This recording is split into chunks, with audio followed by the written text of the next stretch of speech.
The Undercommons, Fugitive Planning and Black Study by Moten and Stefano Harney. Chapter 3, Blackness and Governance. 1. There is an unoriginary drive whose fateful internal difference, as opposed to fatal flaw, is that it brings regulation into existence, into a history irregularly punctuated by transformations that drive imposes upon regulation. Those transformative impositions show up for us now as compensation and surplus, as the payment of a massive and incalculable debt by the ones who not only never promised it, and as a massive and incalculable range of labor living, quote, the thing realized in things, the universality of individual needs, capacities, pleasures, productive forces, etc., created through universal exchange, end quote, that Marx called wealth. The unoriginary drive and the insistences it calls into being and moves through, that criminality that brings the law online, the runaway anarchic ground of unpayable debt and untold wealth, the fugal internal world theater that shows up for a minute serially, poor but extravagant, as opposed to frugal, is blackness, which must be understood in its ontological difference from black people who are nevertheless underprivileged insofar as they are given to an understanding of it. 2. Consider the following statement. There's nothing wrong with blackness.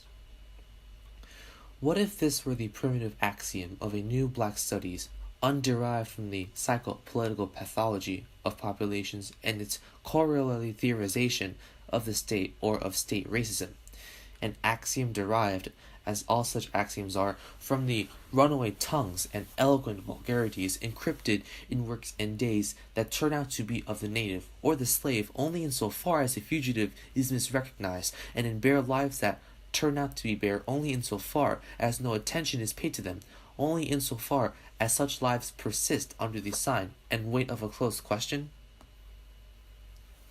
3. The black aesthetic turns on a dialectic of luxuriant withholding. Abundance and lack push technique over the edge of refusal, so that the trouble with beauty, which is the very animation and emanation of art, is always and everywhere troubled again and again. New technique, new beauty. At the same time, the black aesthetic is not about technique, is not a technique, though a fundamental element of the tear-driven anesthetic disavowal of our terribleness is the eclectic sampling of techniques of black performativity in the interest of the unproblematically dispossessive assertion of an internal difference, complexity or syntax which was always and everywhere so apparent that the assertion is a kind of self-indulgent, self-exculpatory superfluity. Such assertion amounts to an attempt to refute claims of blackness's atomic simplicity that have never been serious enough to refute, as they were made unfalsifiably without evidence by way of unreasonable though wholly rationalized motivations in bad faith and dogmatic slumber. 4. The dismissal of any possible claim regarding the essence or even the being of blackness in its irreducible performativity becomes itself the dismissal of blackness. Differential or differentiating techniques are made to amount and stand in for an absence. Appeals to internal difference are made in order to disallow instantiation.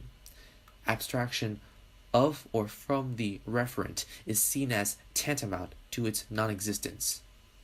The techniques of black performance, in their manifest difference from one another, in the full range of their transferability, and in their placement within a history that is structured but not determined by imposition, are understood to constitute the proof that blackness is not or is lost or is loss. In this regard, abstraction and performativity are meant to carry some of the same weight, where the refutation of claims about the authenticity or unity of blackness becomes the refutation of blackness as such. This appeal to technique is itself a technique of governance. Meanwhile, blackness means to render unanswerable the question of how to govern a thing that loses and finds itself to be what it is not. 5. Not in the interest either of some simple or complex opposition of technique and Eigenlichkeit, but rather in the improvisation through their opposition moves the black aesthetic. What is the content of your black technique? What is the essence of your black performance? An imperative is implied here. To pay attention to black performances, since it is left to those who pay such attention to re-theorize essence, representation, abstraction, performance, being. 6. Disavowal is a tendency inherent in the black radical tradition, a kind of inevitability that emerges from the pathologically autocritical force of a more genuine, anticipatory variant of enlightenment on the one hand, and the more basic, which is not but nothing other than to say base, desires that animate the ideology of uplift. The logic of correction is political instrumentality's fugitive, though such fugitivity has a doubled self-consumptive edge, the pathological drive of the pathologist, the end of an anti-essentialist anti-racism without the necessary rerouting.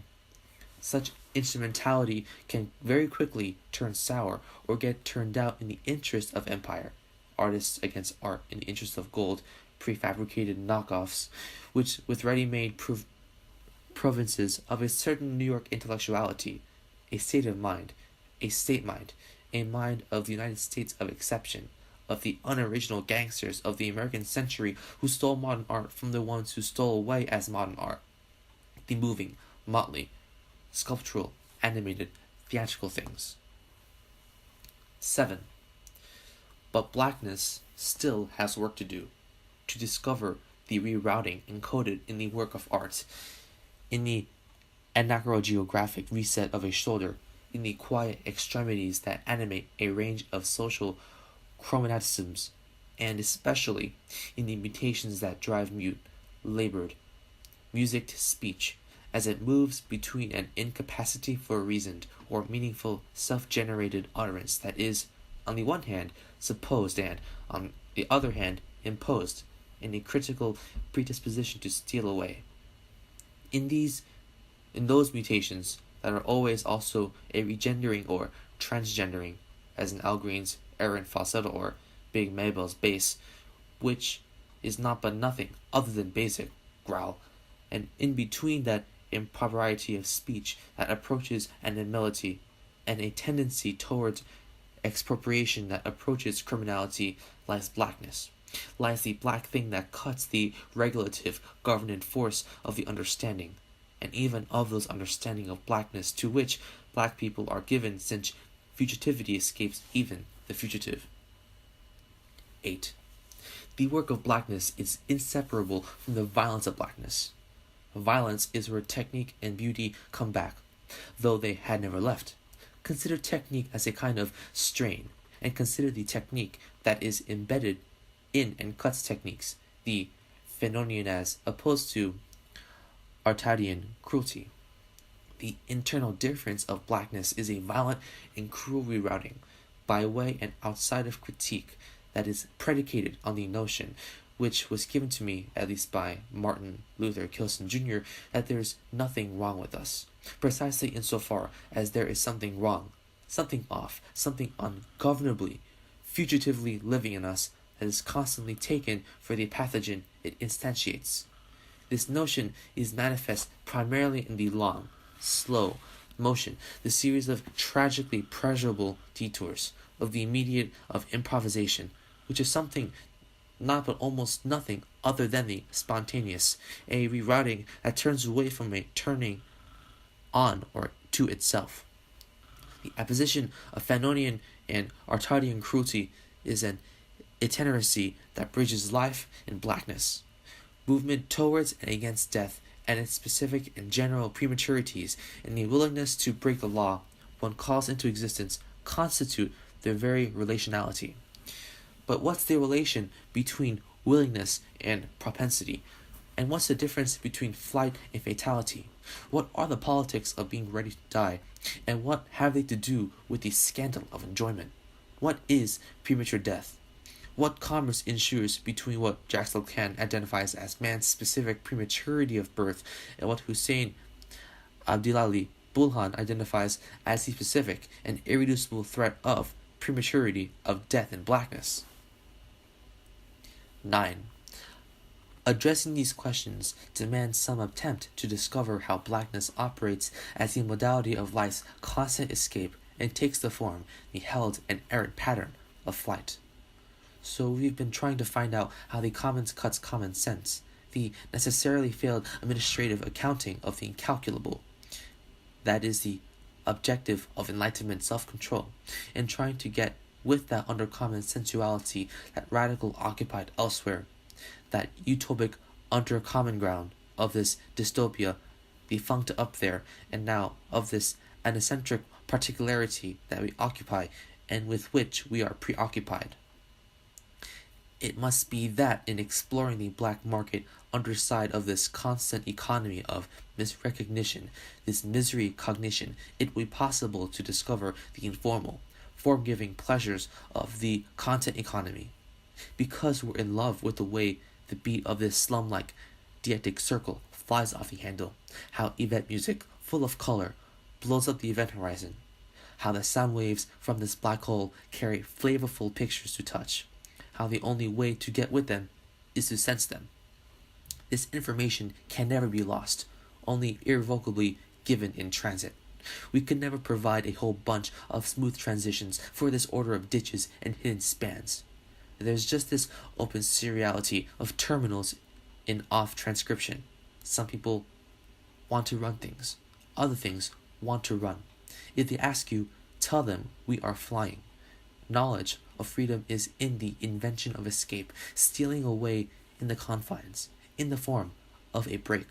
This is held close in the open song of the ones who are supposed to be silent. 10. Whom do we mean when we say, quote, there's nothing wrong with us, end quote? The fat ones. The ones who are out of all compass, however precisely they are located. The ones who are not conscious when they listen to Les McCann. The screamers who don't say much, insolently. The churchgoers who value impropriety. The ones who manage to evade self-management in the enclosure. The ones without interest who bring the muted noise and mutant grammar of the new general interest by refusing.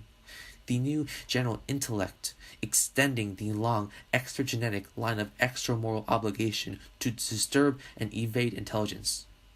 Our cousins. All our friends. 11. The new general intellect is rich, and the new regulation wants to give you back what you got, publicly, which is to say, partly, what can only be owed. This regulation is called governance. It is not governmentality, nor is it a governance of the soul.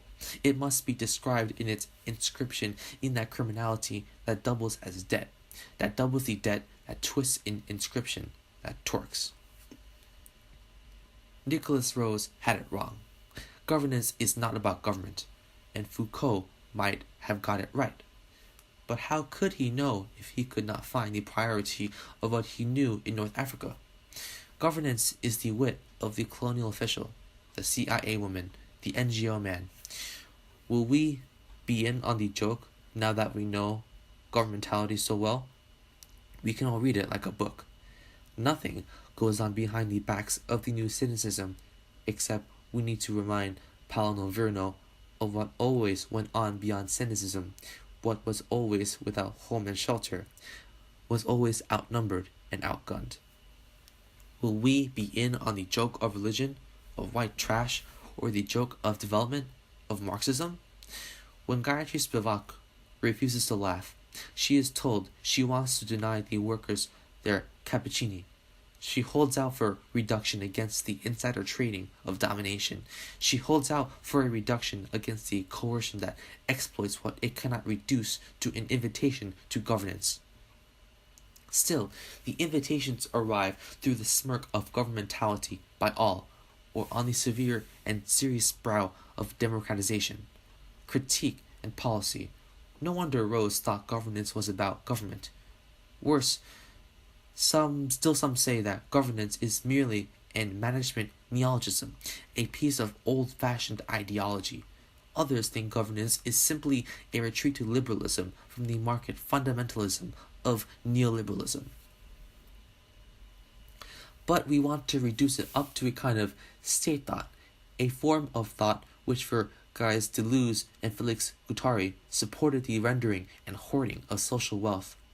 A thought that thinks away the private before the public and the private, but not exactly before, rather a step ahead. State thought says they burn down their own neighborhood, not theirs, before theirs.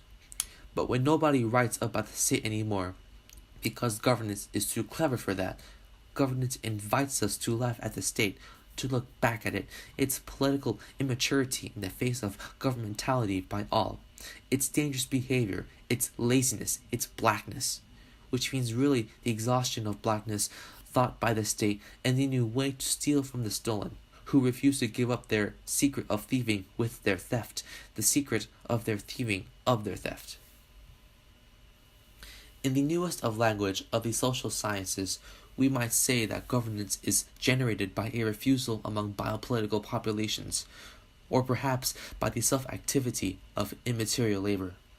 But maybe we would like to say it is provoked by the communicability of unmanageable racial and sexual difference, insisting on a now unfathomable debt of wealth. 12.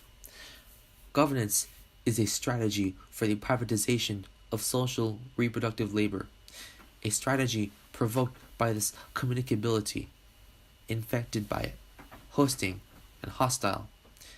As Tony Negri says, quote, the new face of productive labor, intellectual, relational, linguistic, and effective, rather than physical, individual, muscular, instrumental, does not understate but accentuates the corporality and materiality of labor, end quote. But accumulating collective, cognitive, and affective labor from these highly communicable differences is not the same as accumulating biopolitical bodies that labor. Differences here matter not for order, but order matters for differences. The order that collects differences, the order that collects what Marx called labor, still objectifying itself, is the order of governance. 13. But governance collects like a drill, boring for samples. Governance is a form of prospecting for this immaterial labor. Immaterial labor is opaque to state thought until it becomes labor power, exchangeable potentiality. Immaterial labor could easily be mistaken for life, which is why the biopolitical must take a new form, a form that provokes life to give up this new potential. Corporate social responsibility is sincere. The invitation to governmentality is made by way of transfer of responsibility, and immaterial labor is distinguished from the vitality of life, from its vessel, by the taking up of responsibility, and life is now distinguished by its irresponsibility. Since neither the state nor capital know where to find immaterial labor or how to distinguish it from life, governance is a kind of exploratory drilling with a responsibility bit.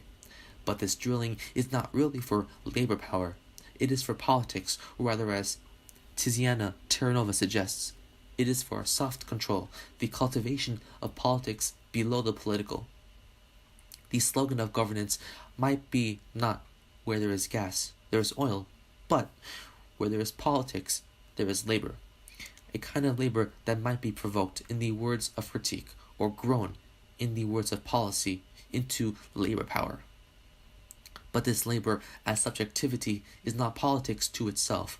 It must be politicized if it is to yield up to its labor power, or rather, we might say, politics is the refining process for immaterial labor. Politicization is the work of state thought, the work today of capital. This is the interest it bears.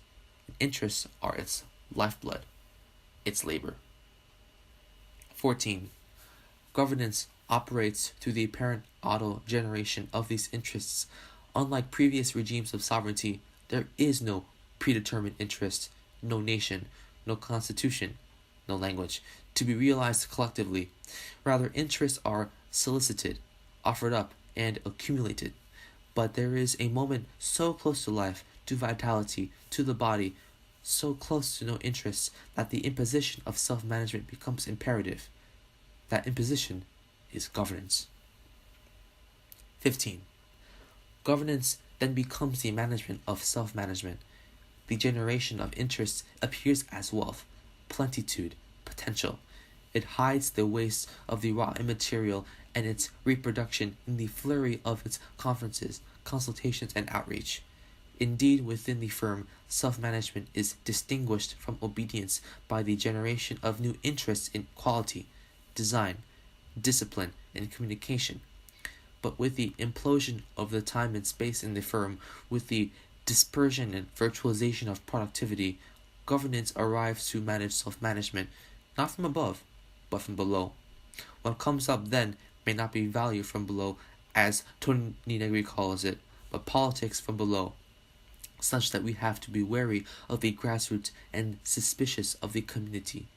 When what emerges from below is interests, when value from below becomes politics from below, self-management has been realized, and governance has done its work. 16. The Soviets used to say that the United States had free speech, but no one could hear you over the noise of the machines. Today, no one can hear you over the noise of talk. Maurizio Lazzarato says immaterial labor is loquacious and industrial labor was mute.